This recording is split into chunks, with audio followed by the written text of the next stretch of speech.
Hello everyone. I'm Susmita. Welcome to my channel. Airports authority of India AI నుంచి మనకు notification అనేది అఫీషియల్గా release చేశారండి. జూనియర్ ఎగ్జిక్యూటివ్స్ భర్తీకి ఒక నోటిఫికేషన్ అనేది రిలీజ్ చేశారు. ఈ పర్మనెంట్ జాబ్స్ అండి, central government jobs, contracted based jobs కాదు, permanent jobs, central government jobs. So దానికి సంబంధించిన డీటెయిల్స్ అనేవి ఈ వీడియోలో ఎక్స్ప్లెయిన్ చేస్తున్నాను, కంప్లీట్గా చూడండి. సో ఫస్ట్ టైం కనుక ఛానల్ చూస్తున్నట్లయితే ప్లీజ్ సబ్స్క్రైబ్ టు ఛానల్. చూస్తున్న వాళ్ళు ఏమైనా సబ్స్క్రైబ్ చేయకపోతే ప్లీజ్ సబ్స్క్రైబ్ చేయండి. వాట్సాప్, టెలిగ్రామ్, ఇన్స్టాగ్రామ్ సంబంధించిన లింక్ డిస్క్రిప్షన్లో ఉంది. So follow me at WhatsApp, Telegram, Instagram channel. So మనకి ఇక్కడ చూసుకున్నట్లయితే జూనియర్ ఎగ్జిక్యూటివ్ ఫైర్ సర్వీస్ మీద and junior executive human service and junior executive official language, ఈ 3 కేటగిరీస్ మీద మనకి జాబ్స్ అయితే ఉన్నాయండి.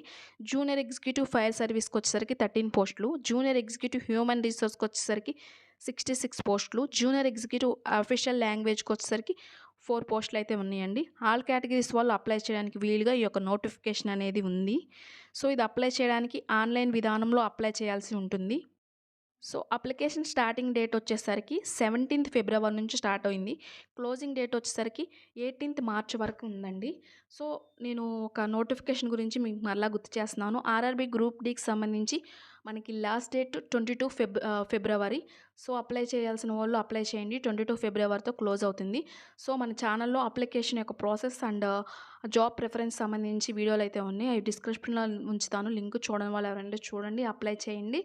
అండ్ 60 డేస్ టైం టేబుల్ అని చెప్పేసి ఆర్ఆర్బీ గ్రూప్ డీకి సంబంధించి ప్రిపేర్ అయ్యే వాళ్ళ కోసం నేను 60 డేస్ టైం టేబుల్ అని చెప్పేసి ఒక వీడియో అయితే చేశాను. సో అది కూడా డిస్క్రిప్షన్లో ఉంచుతానండి. దానికి సంబంధించిన మెటీరియల్ అనేది కూడా మన దగ్గర ఉన్నాయి. ఆర్ఆర్బీ గ్రూప్ డీకి సంబంధించి కేవలం 99 రూపీస్ అనమాట. సో కావాల్సిన వారు వాట్సాప్ చేయండి. సో ఆర్ఆర్బీ గ్రూప్ డీకి సంబంధించి 60 డేస్ టైం టేబుల్ అనేది ఎవరైతే మెటీరియల్ తీసుకుంటున్నారో వాళ్ళకి ఈ యొక్క 60 డేస్ టైం టేబుల్ అనేది కూడా ఫ్రీగా ఇవ్వడం జరుగుతుంది. సో ఈ యొక్క ఆపర్చునిటీని యూజ్ చేసుకోండి. కేవలం 99 రూపీస్కే ప్రీవియస్ క్వశ్చన్ పేపర్తో సహా ఉన్నాయండి.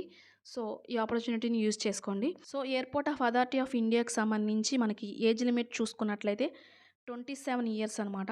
అండ్ ఎస్సీ ఎస్టీ వాళ్ళకి +5 ఇయర్స్ అండ్ ఓబీసీ వాళ్ళకి +3 ఇయర్స్ అండ్ ఫిజికల్ హ్యాండిక్యాప్డ్స్ వాళ్ళకి +10 ఇయర్స్ అనమాట. ఏజ్ రిలాక్సేషన్స్ ఎలా ఉన్నాయండి.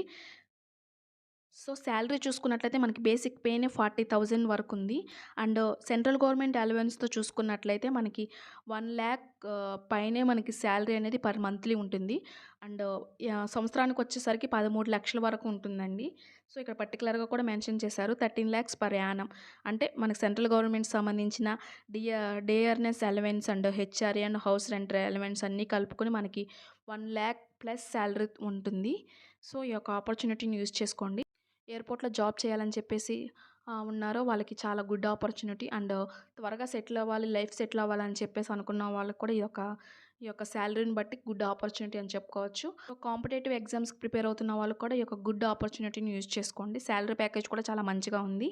సో మనకి ఎడ్యుకేషనల్ క్వాలిఫికేషన్ చూసుకున్నట్లయితే జూనియర్ ఎగ్జిక్యూటివ్ ఫైర్ సర్వీస్కి వచ్చేసరికి బ్యాచిలర్స్ డిగ్రీస్ ఇన్ ఇంజనీరింగ్ కానీ, టెక్ ఇన్ ఫైర్ ఇంజనీరింగ్ కానీ, మెకానికల్ ఇంజనీరింగ్ కానీ, ఆటోమొబైల్ ఇంజనీరింగ్ కానీ చేసి ఉండాలి. ఎటువంటి ఎక్స్పీరియన్స్ అనేది అవసరం లేదు.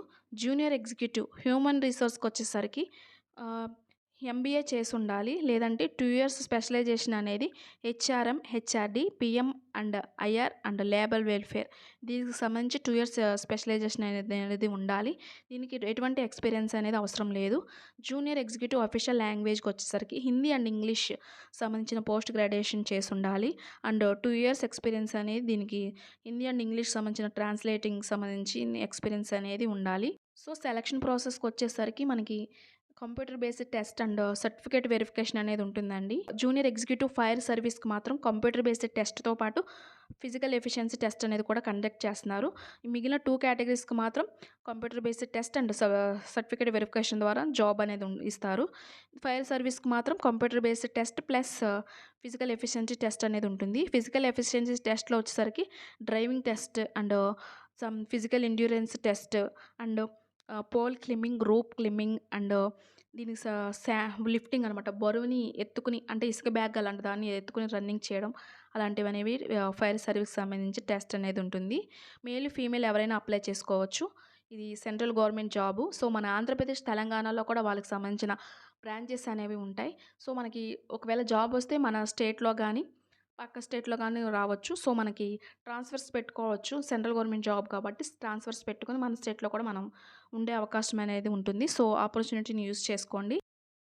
సో, అప్లై చేయడానికి అప్లికేషన్ ఫీ వచ్చేసరికి SC, ST, PWD and apprenticeship చేసిన వాళ్ళు ఏఐలో ఎయిర్‌పోర్ట్‌లో అప్రెంటిస్‌షిప్ చేసిన వాళ్ళు అండ్ ఫీమేల్స్‌కి నో ఫీ అనమాట.